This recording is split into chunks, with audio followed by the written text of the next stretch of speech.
La TVT au cœur de l'information.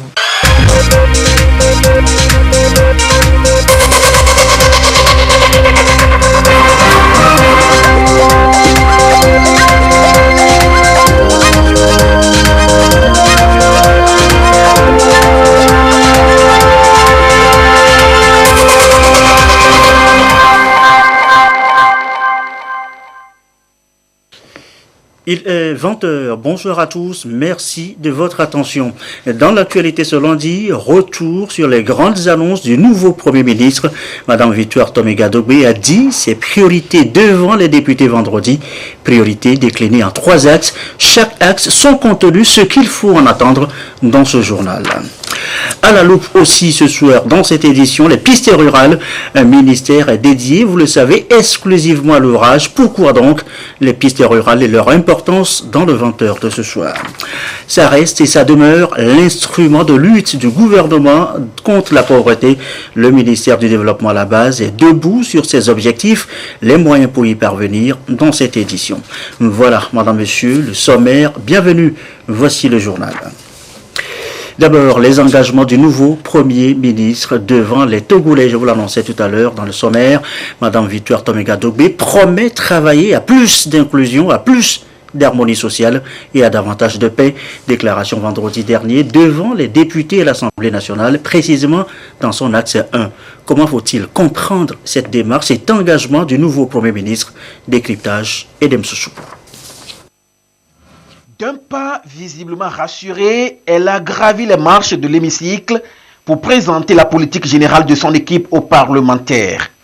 La chef du gouvernement, Victoire Toméga-Dogbe, s'inscrit dans une nouvelle dynamique. Approfondir la transformation du pays et offrir une chance égale de réussite à tous les citoyens.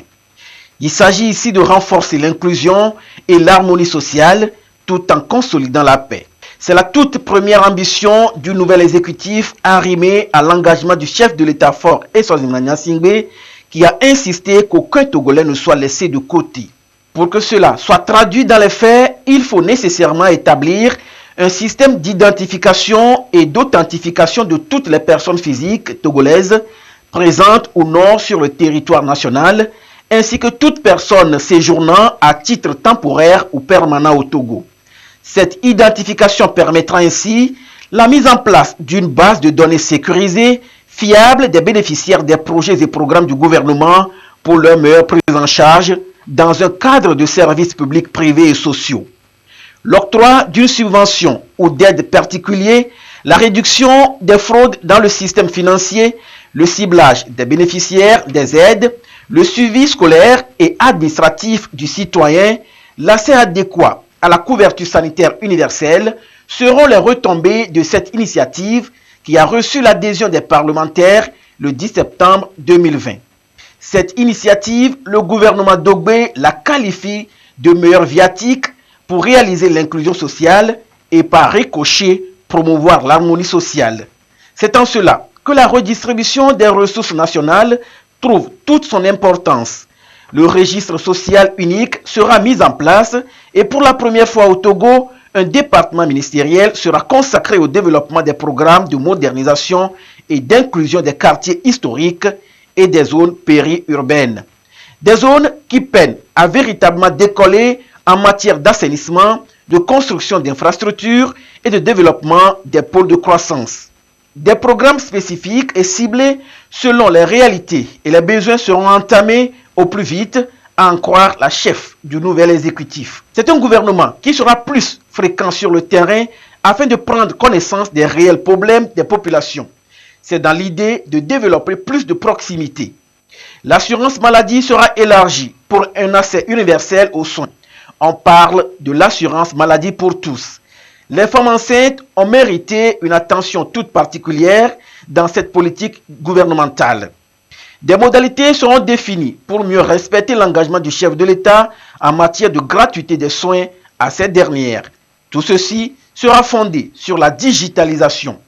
Formation pratique pour la jeunesse, adéquation, formation, emploi, construction des salles de classe, recrutement de personnel enseignant, construction des IFAD et de 3 collèges universitaires viendront corroborer le triptyque Inclusion, harmonisation sociale et de paix. Cerise sur le gâteau. Les secteurs de l'eau et de l'électricité connaîtront des travaux d'intensification pour atteindre un taux de desserte de 85% en matière d'accès à l'eau potable et de 75% en matière d'accès à l'électricité. Autre pari, autre engagement contenu, notamment dans l'axe 2, décliné vendredi toujours devant la députée, il y a l'emploi. L'emploi avec une volonté manifeste de pousser davantage à la création de l'emploi. Et pour ce faire, le Premier ministre, Mme Victoire Toméga Dogbe, compte bien s'appuyer sur les forces de l'économie nationale. Les éclairages, Lucassi. Dynamiser la création d'emplois en s'appuyant sur les forces de l'économie. C'est le deuxième axe de la déclaration de politique générale du nouveau gouvernement. Il veut exploiter tous les piliers de l'économie nationale pour créer de la richesse et développer le pays. Le secteur agricole, qui concentre environ 70% de la population active, se verra accorder une attention particulière. Le nouveau gouvernement veut en faire un secteur rémunérateur et attractif pour la jeunesse togolaise. Et pour y arriver, il mise sur l'approfondissement de la transformation et la mécanisation. L'agriculture sera ainsi plus ouverte au marché avec pour point d'orgue le développement des cultures de rente et les produits bio.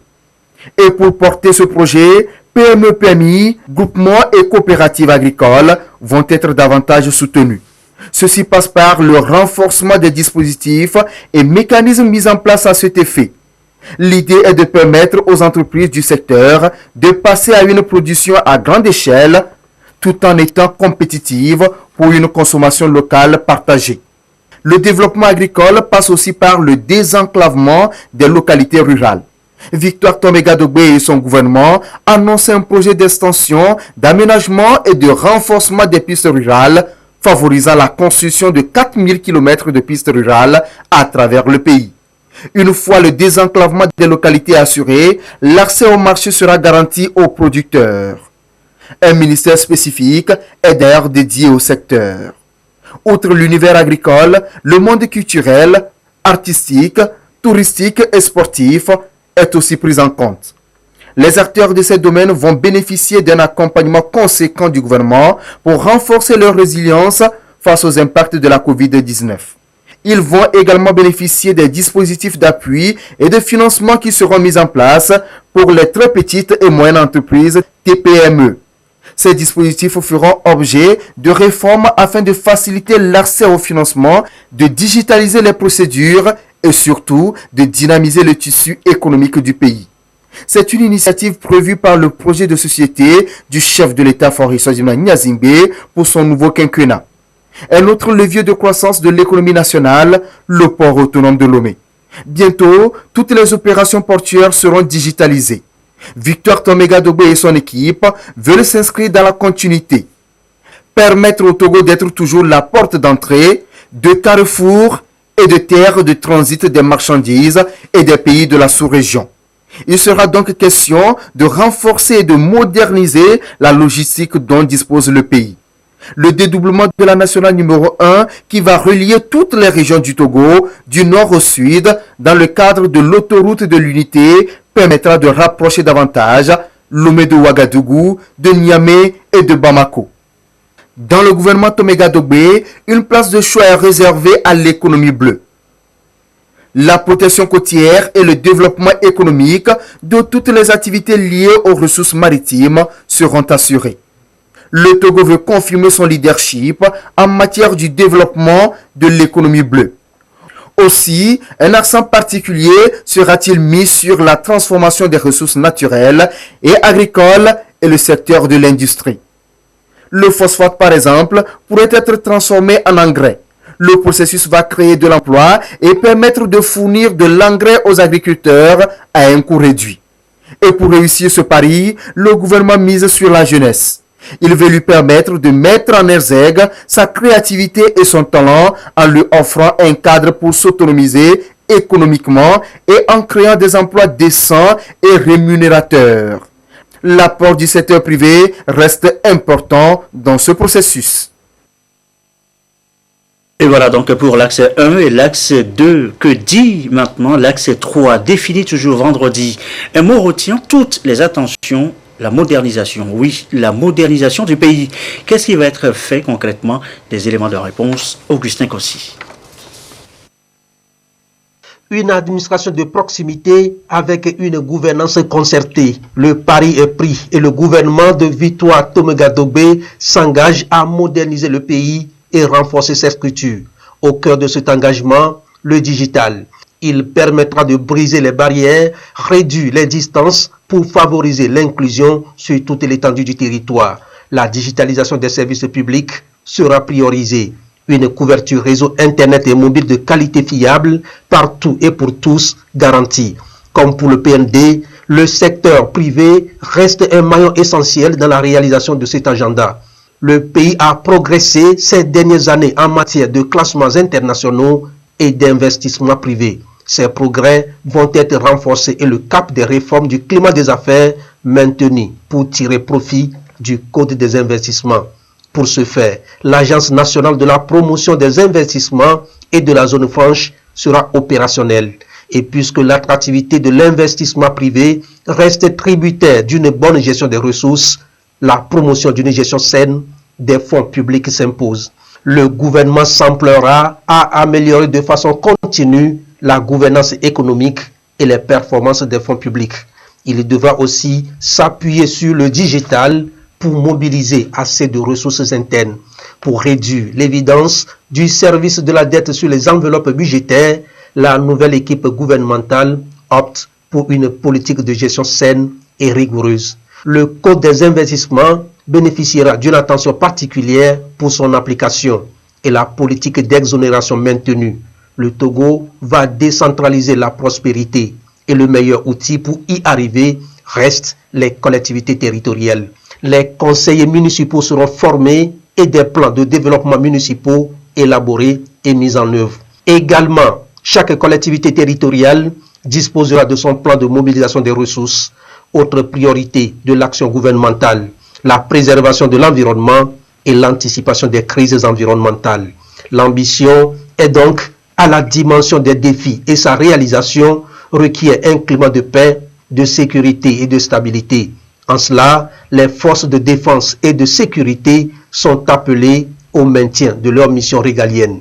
Les moyens nécessaires à cette mission vont être mis à leur disposition afin qu'elles puissent anticiper même sur les menaces et risques terroristes. L'amélioration de l'efficacité du système judiciaire, une priorité des priorités. Le Togo mise sur ce nouvel exécutif pour consolider l'état de droit et protéger les libertés individuelles avec les textes nationaux et internationaux. On en vient maintenant aux pistes rurales. Luc Essi en faisait allusion dans son reportage tout à l'heure. Elle en a parlé justement, Madame Dobé, le nouveau Premier ministre. C'est l'une des priorités du nouveau gouvernement. La tâche va incomber, vous le savez, à un ministère exclusivement dédié à l'ouvrage. Pourquoi une telle attention? L'importance des pistes rurales, c'est avec Ekwesala. 4000 km de pistes rurales et 400 km de routes à construire au cours des 5 prochaines années. Une promesse de campagne du chef de l'État Foresos Nanya Simbe que le nouvel exécutif va traduire dans les faits. Le signal est donné par la mise en place d'un ministère désormais dédié au désenclavement et aux pistes rurales. À sa tête, Bouraïma Kamfitine Tede Issa. Le nouveau ministre aura pour mission de poursuivre le chantier déjà amorcé avec pour objectif principal d'interconnecter les communautés entre elles via les pistes rurales. Ce nouveau département est d'une importance capitale pour le transport et l'écoulement des produits agricoles. Le gouvernement en est conscient et le cahier de charge du nouveau ministère est bien défini. Tout mettre en œuvre pour permettre aux populations des milieux isolés d'avoir gain de cause à leurs préoccupations relatives à l'acheminement de leurs produits vers les villes. Kamfitine Tede Issa devra s'atteler à cette exigence. Longtemps un secteur à part, l'artisanat fait désormais corps avec l'enseignement technique dans le nouveau cahier de charges du gouvernement. Ce réajustement va-t-il aider à faire davantage, à faire mieux? Eh bien, voyons cela avec Ekwesala. De 2011 à 2019, plus d'1 million de personnes ont bénéficié des investissements cumulés de 9 milliards de francs CFA dans le secteur artisanal. Concrètement, 3,8 milliards de francs CFA de crédit ont été débloqués en l'espace de 6 ans en faveur des artisans et 2,7 milliards de francs CFA octroyés aux jeunes acteurs du secteur. De plus, 965 millions de francs CFA ont été investis dans la réalisation des projets et près de 4 milliards de francs CFA au titre de kits d'outillage offerts aux jeunes artisans. À la fin de l'année 2019, les statistiques faisaient état de 11 300 projets financés grâce aux différents mécanismes et 10 500 jeunes artisans accompagnés. Sur 60 000 jeunes artisans enregistrés dans le secteur, 25 000 ont été formés pour développer et professionnaliser leur métier. Les multiples investissements ont également permis de créer des centres de ressources en artisanat qui ont bénéficié d'un financement de près de 950 millions de francs CFA. En dehors de l'accroissement des investissements alloués au secteur de l'artisanat, le gouvernement a également opéré de nombreuses réformes. Il s'agit de l'élaboration d'une politique nationale de l'artisanat approuvée en mai 2011. Le renforcement du cadre légal, réglementaire et institutionnel de l'artisanat togolais. La facilitation de l'accès des produits et services artisanaux aux marchés nationaux et internationaux. Le développement des mécanismes appropriés de protection sociale et l'amélioration du système de pilotage et de coordination du secteur de l'artisanat. D'autres actions sont prévues au cours des prochaines années, notamment la promotion de 4 000 entreprises artisanales d'ici à 2025. Un quota de 15% des marchés publics exécutables sera réservé au secteur, sans oublier la couverture assurance maladie pour plus de 100 000 artisans et leurs ayants droit à l'horizon 2022. Le projet d'appui à l'insertion professionnelle des jeunes artisans exécuté sur la période 2010-2015 est l'une des initiatives du gouvernement qui a permis d'aider les jeunes artisans à émerger et à professionnaliser leur secteur d'activité. Le projet est intervenu dans la promotion de la formation professionnelle et les métiers de l'artisanat, ainsi que la facilitation de l'insertion des jeunes diplômés. Il a également permis aux jeunes artisans d'acquérir des compétences entrepreneuriales, d'avoir un accès facile au microcrédit et d'améliorer leurs revenus. Il a été financé à hauteur de 2,5 milliards de francs CFA par l'État togolais et l'UEMOA. Grâce à ce projet, plusieurs jeunes artisans ont été touchés dans différents corps de métier. En somme, 26 corps de métier ont été pris en compte, dont la menuiserie, la maçonnerie, l'électricité, la tapisserie, la plomberie et la mécanique à 2 roues. 4 620 jeunes artisans ont été formés en techniques de création et de gestion de micro-entreprises et plus de 5 000 équipés en matériel de travail. En outre, un fonds de garantie de 100 millions de francs CFA a été mis en place à travers la signature d'une convention de partenariat avec la coopérative d'épargne et de crédit des artisans CECA. Ce fonds a permis à plus de 360 jeunes d'obtenir des crédits d'un montant total d'environ 2 millions de francs CFA. Le taux d'intérêt était négocié à 9% au lieu de 14 à 18% habituellement pratiqués. Au vu des résultats enregistrés, le projet a considérablement réduit le chômage au Togo. Aujourd'hui, les bénéficiaires du projet ont de quoi subvenir à leurs besoins et à ceux de leur famille. Pour consolider ses acquis dans le secteur et faire davantage, le chef de l'État, Faure Sozina Gnassingbé, veut définir une nouvelle trajectoire à l'entrepreneuriat togolais. Une trajectoire axée sur la professionnalisation, la formation et le perfectionnement des acteurs. Le nouveau gouvernement, avec à sa tête Victoire Tomega Dobé, consacre ainsi un ministère dédié aux enseignements primaires, secondaires, techniques et à l'artisanat. Loin d'être anodine, cette fusion de l'éducation, l'enseignement technique et l'artisanat traduit la volonté du gouvernement de mettre en place un processus devant conduire aux réformes susceptibles de répondre efficacement à la problématique formation-emploi.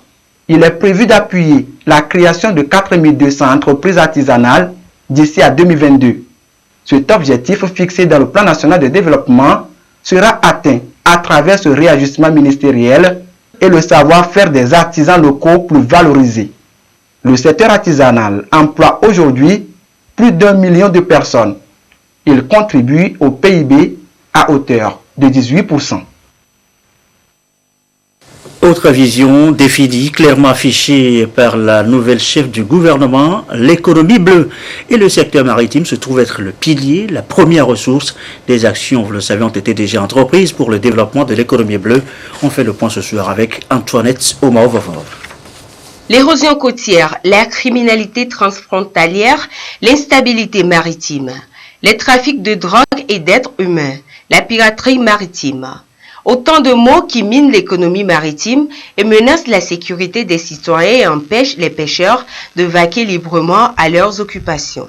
Ces fléaux sont de plus en plus fréquents dans la sous-région et portent un coup dur à l'économie nationale. Selon les statistiques du Bureau maritime international, en 2018, sur 201 cas d'attaques de piraterie et de brigandage dans le monde, l'Afrique de l'Ouest compte 87 cas. Le golfe de Guinée à lui seul a enregistré 82 cas, soit 41% sur le plan mondial, faisant de lui le cerveau de la piraterie. Le gouvernement togolais a entrepris des actions pour faire face à la situation.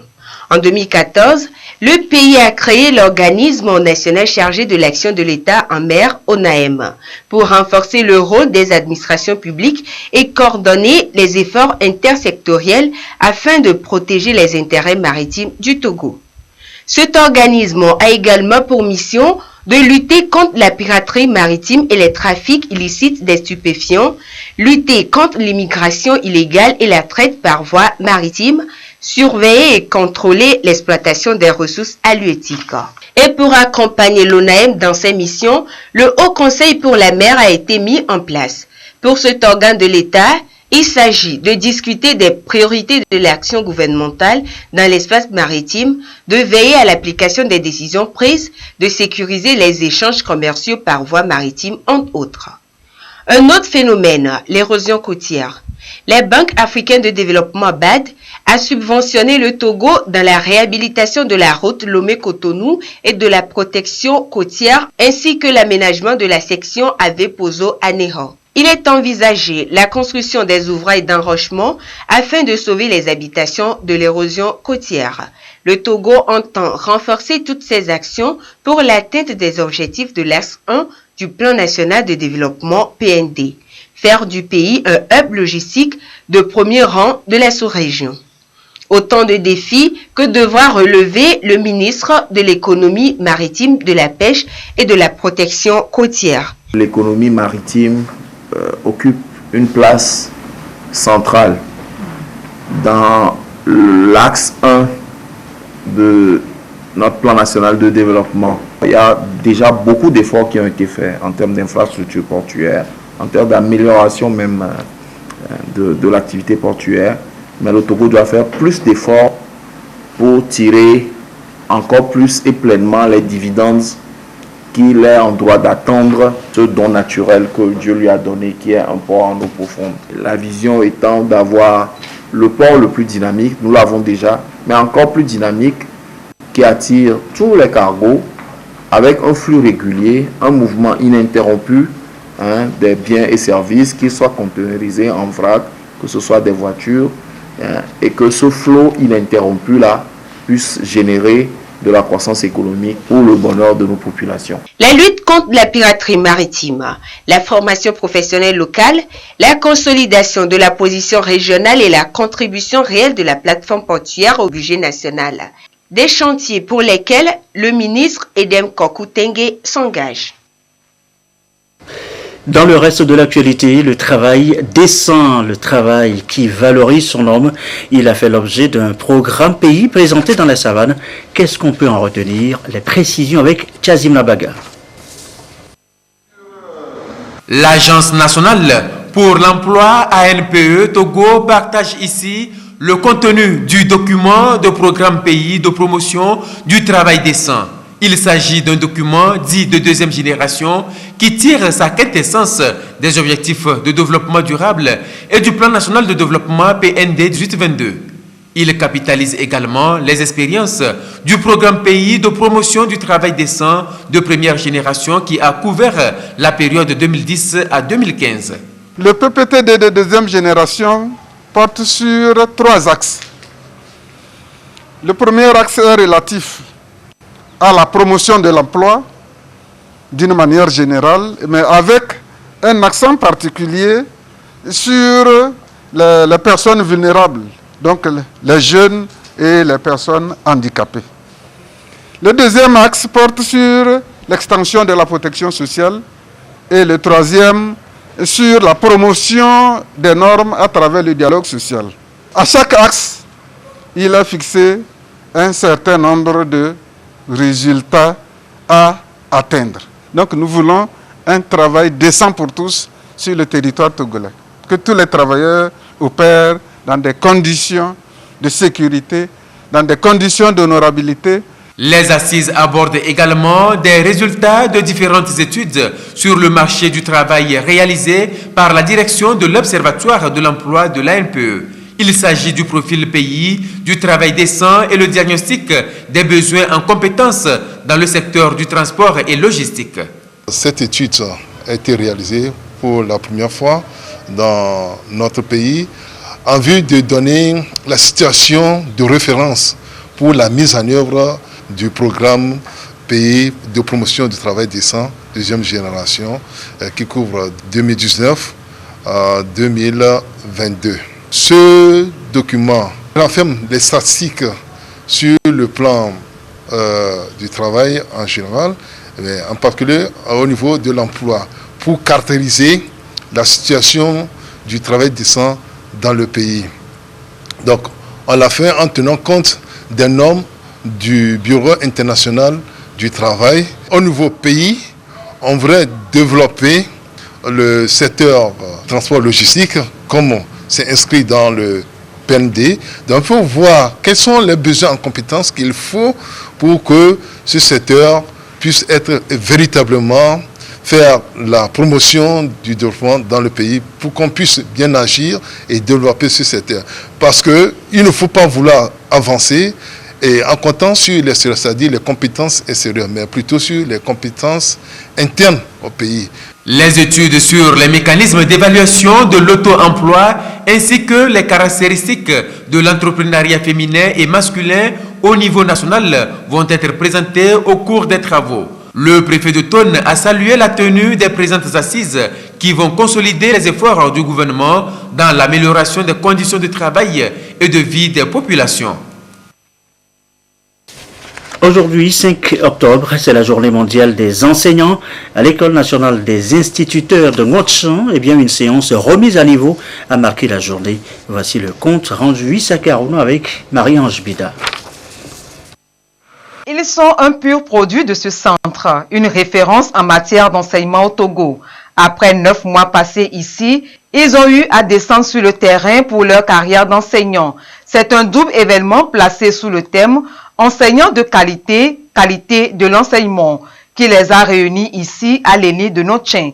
Célébrer leurs 10 ans de carrière, mais également se ressourcer en vue de répondre plus efficacement en tant qu'éducateur face aux multiples défis de terrain. Il y a eu certains thèmes, par exemple les TPA, les techniques pédagogiques actives. Notre promotion typiquement n'a pas pu faire ça quand nous étions à la formation. Voilà pourquoi nous avons choisi ce thème pour permettre aux uns et aux autres de s'imprégner aussi de ces techniques-là afin que le travail puisse être harmonisé sur le terrain. C'était très difficile. On n'avait même pas le matériel. Aujourd'hui, sincèrement, nous sommes très contents. Il y a cela 2 ans, nous avons le manuel. Et surtout l'année passée, avec les nouveaux manuels que l'État a mis sur place, avec les guides de l'enseignant, les livres des élèves et tout ça là, aujourd'hui, nous pouvons dire que le préscolaire, quand on lance quelqu'un maintenant pour le préscolaire, je suis sûr qu'il a l'arme. Directeur de l'ENI Notchin à l'époque, c'est un homme comblé que Yaouvi Ekwe retrouve ses anciens étudiants. Ils ont tous grandi. Vraiment, je suis un homme comblé. C'est des hommes totalement accomplis. C'est des gens totalement épanouis, totalement préparés, en bon enseignant. Ils ont voulu coupler cette fête avec une séance de recyclage dans les disciplines les plus les plus recherchés actuellement, les plus en vue actuellement dans la formation d'un enseignant. Et j'espère que quand ils vont quitter ici, ils vont donner un enseignement de qualité comme le veut notre gouvernement. La rencontre est inaugurée par un partage de gâteaux pour marquer l'événement. Célébrée chaque 5 octobre depuis 1994, l'édition 2020 de la Journée mondiale des enseignants est placée sous le thème « Leader en temps de crise et façonneur d'avenir ». Une manière pour les Nations Unies d'encourager les enseignants à continuer leur noble mission malgré la pandémie de coronavirus qui secoue le monde actuellement. Allez, on va refermer cette édition avec les femmes d'action, en action justement en faveur de la pouponnière Sainte-Claire de Tocoin Solidarité. Elle a offert samedi au centre un lot de vivres et de non-vivres. Reportage Serge Tastom avec Dodo Aré. Il suffit de franchir cette porte pour découvrir les œuvres humanitaires qui s'y font. Nous sommes à la pouponnière Sainte-Claire de Tocoin Séminaire. Orphelins, enfants abandonnés, ils sont nombreux comme ceux-ci, tous pensionnaires de cette maison qui leur offre une chance de vivre. Face à la maladie à coronavirus qui secoue le monde entier, les mesures restrictives prises pour contrer la maladie est sans effet sur la chaîne de prise en charge des pensionnaires. L'association Femmes d'Action est ici au chevet de ces enfants avec ce lot de vivres et non-vivres. Compte tenu du contexte actuel de Covid qui a éloigné les bienfaiteurs du centre, nous avons jugé utile de venir ici leur apporter des kits composés de biens alimentaires, de lingettes pour les enfants, de linge pour les bébés. L'action vise aussi à témoigner notre solidarité, notre attachement et une affection particulière à ces enfants qui n'ont ni père ni maman pour s'occuper d'eux. Et se situe aussi dans un contexte où le personnel administratif ici a besoin aussi d'un soutien moral pour toujours continuer d'accompagner ces enfants-là qui sont laissés pour compte. Le don est aussi composé du matériel devant permettre à la structure de renforcer son dispositif de respect des mesures barrières édictées par le gouvernement pour lutter contre la propagation de la maladie à coronavirus. Nous disons de cette manière qu'elles deviennent co-responsables avec nous dans cette prise en charge des enfants. Parce que c'est des enfants abandonnés, orphelins, qui ont besoin du soutien de tout le monde, de toute la population, pour pouvoir poursuivre leur trajet de croissance. C'est vraiment un motif de soutien et nous ne pouvons que leur exprimer notre profonde gratitude. La démarche de l'association Femmes d'Action est ici saluée par le ministère de l'Action sociale, de la protection de la femme et de l'alphabétisation. Cette action s'ajoute à celle déjà menée par l'association pour favoriser le bien-être des femmes, des adolescents et des enfants sur le plan juridique, social, sanitaire, psychologique, économique et intellectuel. Depuis 2012, l'association a facilité l'obtention des actes de naissance pour les orphelins, l'appui, conseil et orientation juridique aux femmes veuves. Elle a mené des campagnes de sensibilisation à l'endroit des élèves et des femmes, l'octroi des ouvrages scolaires ainsi que des livres sur l'éducation sexuelle et la santé de la reproduction aux élèves et adolescents. Et l'Afrique face au Covid-19, l'apocalypse annoncée n'a pas eu lieu. Le continent développe plutôt une résistance étonnante. Comment cela s'explique? Eh bien, nous reviendrons sur les facteurs de résistance d'un continent aux malades presque asymptomatiques. Ce sera dans de prochaines éditions. Cela dit, la situation chez nous au Togo, à ce jour lundi 5 octobre 2020, la situation de la pandémie au nouveau coronavirus Covid-19 au Togo se présente comme suit. Le nombre de cas confirmés est de 1864 avec 10 nouveaux cas depuis hier. Le nombre de personnes guéries est de 1403 avec 11 nouveaux guéris depuis hier. Le nombre de cas actifs est de 413 et le nombre de décès est de 48. Chiffre rendu public par le ministre de la Santé, de l'Hygiène publique, le ministre de la Santé, de l'Hygiène publique et de l'Accès universel aux soins, professeur Moustapha Midiawa. Et ceci referme ce journal. Merci à vous qui nous suivez ce soir, notamment à Baloubé dans le Vaud et comme d'habitude, toujours fidèlement. Belle soirée.